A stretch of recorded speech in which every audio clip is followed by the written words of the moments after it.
आप लगा सकती हैं। जी हाँ बिल्कुल, देखिए कहते हैं कि 1988 में मुख्तार का नाम पहली बार क्राइम की दुनिया में आया। मंडी परिषद की ठेकेदारी को लेकर लोकल ठेकेदार की हत्या मुख्तार अंसारी ने करा दी थी। लोगों की जान लेना मुख्तार अंसारी को किसी खेल की तरह लगा करता था और कहते हैं कि 2005 में जब हिंसा भड़की थी, जब वो सड़कों पर निकल रहा था, मूंछों को ताव देते हुए, खुली जीप में हथियार लहराते हुए ऐसा निकल रहा था कि उसे किसी का खौफ नहीं है, ना प्रशासन का खौफ है, ना पुलिस का खौफ है, और सरकार खुद उसी की है। और यही अंदाज मुख्तार अंसारी का रहता भी था, क्योंकि वो चाहता था कि आतंक की दुनिया में मुख्तार अंसारी इकलौता ऐसा नाम बने जिसका नाम सुनकर बच्चा बच्चा भी डर जाए। विशाल का एक बार रुख कर लेती हूँ। विशाल, आपने भी मुख्तार अंसारी को करीब से देखा है, बहुत सारे आपने रिपोर्टिंग मुख्तार अंसारी के इलाकों में की है, मुख्तार अंसारी के अपराधी दुनिया को भी बड़े करीब से देखा है। आप अगर कुछ ऐसी जानकारी साझा करना चाहें। देखिए प्रिया, अगर मुख्तार अंसारी की जराइम की दुनिया पर आप नजर डालेंगी तो 65 से ज्यादा मुकदमे मुख्तार अंसारी के ऊपर हुआ करते थे। और सबसे ज्यादा हैरानी की बात यह है प्रिया, 1988 में माफिया मुख्तार अंसारी के ऊपर पहला मुकदमा दर्ज होता है, लेकिन सजा होती है 2017 के बाद, जब सूबे में मुख्यमंत्री के तौर पर योगी आदित्यनाथ शपथ लेते हैं और माफियाओं के खिलाफ जीरो टॉलरेंस की कार्रवाई शुरू होती है। ये वही माफिया मुख्तार अंसारी है जिसने व्यापारी नंद किशोर रुंगटा का वाराणसी में सरेआम अपहरण करवाया था। उसके बाद नंद किशोर रुंगटा की हत्या कर दी गई थी, लेकिन मुख्तार अंसारी और उसके गुर्गों को सजा नहीं होती है। लखनऊ का जेलर हत्याकांड 1997 में जेलर हत्याकांड होता है आर.के. तिवारी की सरेआम राजभवन के चौराहे के ठीक सामने गोली मार के प्रिया निर्मम हत्या कर दी जाती है। लेकिन सबूतों के अभाव में मुख्तार अंसारी और उसके सारे गुर्गे बाकायदा कोर्ट के माध्यम से छोड़ दिए जाते हैं, उनके खिलाफ कोई सबूत नहीं मिलता है। लेकिन जब उत्तर प्रदेश में योगी आदित्यनाथ सूबे की कमान संभालते हैं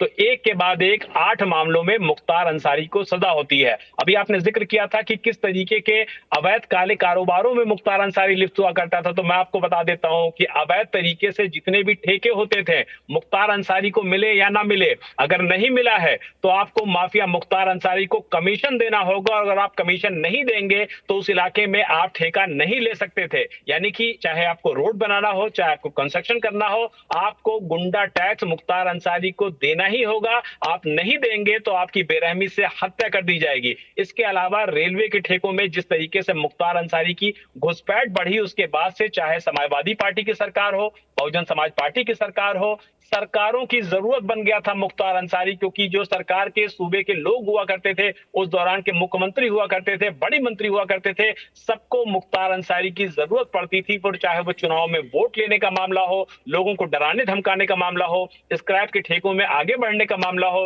रेलवे की ठेकेदारी में पैसे कमाने का मामला हो, हर एक गलत काम में मुख्तार अंसारी किस तरीके से लिप्त था, इसका अंदाजा प्रिया इसी बात से लगाइए कि न सिर्फ उत्तर प्रदेश में बल्कि पश्चिम बंगाल में, झारखंड में, बिहार में जितना भी मछली का बड़ा काम होता था, मुख्तार अंसारी को एक बड़ा कट जाता था। यानी कि मुख्तार अंसारी उस धंधे को करे या ना करे, मुख्तार अंसारी को उस मामले में पैसे दिए जाते थे, गुंडा टैक्स दिया जाता था। अगर कोई भी मुख्तार अंसारी के खिलाफ बोलने की जरा सी भी हिम्मत करता था तो मुख्तार अंसारी उसको बेरहमी से कत्ल करवा देता था। मुकदमा तो दर्ज होने की बात तो छोड़ दीजिए, मुकदमा दर्ज करने के लिए जो लोग गवाही देने आते थे उनको भी डराया जाता था, धमकाया जाता था, और अगर किसी ने मुख्तार के खिलाफ गवाही दे दी तो उसकी भी बेरहमी से हत्या कर दी जाती थी और मामला कोर्ट तक पहुंच भी जाता था। तो गवाह मुकर जाते थे कोर्ट में। बड़े से बड़े मामलों में भी मुख्तार अंसारी को कोर्ट से इसलिए बरी कर दिया गया क्योंकि मुख्तार अंसारी के खिलाफ गवाही कोर्ट में नहीं होती थी। लेकिन 2017 के बाद जब से उत्तर प्रदेश में योगी आदित्यनाथ की सरकार बनी, उसके बाद से न सिर्फ मुख्तार अंसारी के मामलों में सजा होनी शुरू हुई, गवाही होना शुरू हुई, गवाहों को सुरक्षा दी सरकार ने, गवाहों को पूरा प्रोटेक्शन दिया कि आप जाइए गवाही दीजिए, आपकी सुरक्षा की जिम्मेदारी हमारी है। मुख्तार अंसारी को पंजाब की रोपड़ जेल से लेके आया गया। किस तरीके से सबने देखा कि किस तरीके से वहां की सरकार ने बड़े बड़े वकीलों को खड़ा करके मुख्तार अंसारी को पंजाब में रहने के लिए इंश्योर किया। लेकिन ये योगी आदित्यनाथ की प्रतिबद्धता थी, ये योगी आदित्यनाथ का जीरो टॉलरेंस था क्राइम के प्रति, अपराधियों के प्रति, कि वो मुख्तार अंसारी को पंजाब की रोपड़ जेल से बांदा में लेकर के आए। मामलों में ट्रायल शुरू हुआ, मुख्तार अंसारी के खिलाफ गवाही पढ़नी शुरू हुई, और उसके बाद एक के बाद एक मुख्तार अंसारी को 8 मामलों में सजा होती है। तो ये दिखाता है कि अगर आप प्रतिबद्धता दिखाते हैं, किसी बात को कहते हैं और उसको करने की कुवत रखते हैं, तो बड़े से बड़ा माफिया किस तरीके से कानून के शिकंजे में लाया करवाया जा सकता है, उसको अपराध की सजा दिलाई जा सकती है, उसके खिलाफ मामलों को दर्ज कराया जा सकता है और उसको कोर्ट से, कानून से सजा दिलाई जा सकती है। ये सब कुछ मुख्तार अंसारी के खिलाफ हुआ, लेकिन साल 2017 के बाद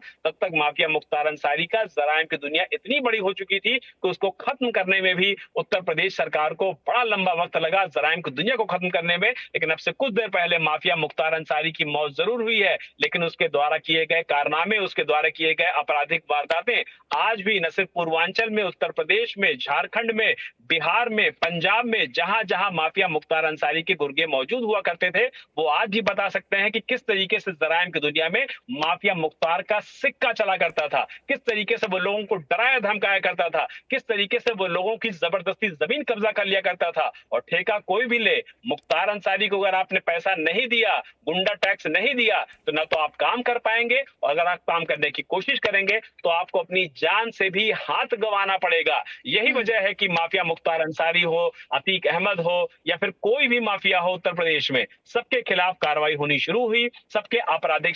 जो षड्यंत्र था उसको खत्म किया गया, उनकी जो इकोनॉमिक कंडीशन थी उस पर चोट की गई, उनके गुर्गों के खिलाफ कार्रवाई की गई, अवैध तरीके से अर्जित की गई संपत्ति को न सिर्फ बुलडोजर चलाया गया बल्कि उसको भी सरकार ने अपने कब्जे में लिया। और उसका नतीजा ये है कि करोड़ों और अरबों की संपत्ति को, सरकारी संपत्ति को सरकार ने अपने पास वापस पाया है, और ऐसे माफियाओं को कोर्ट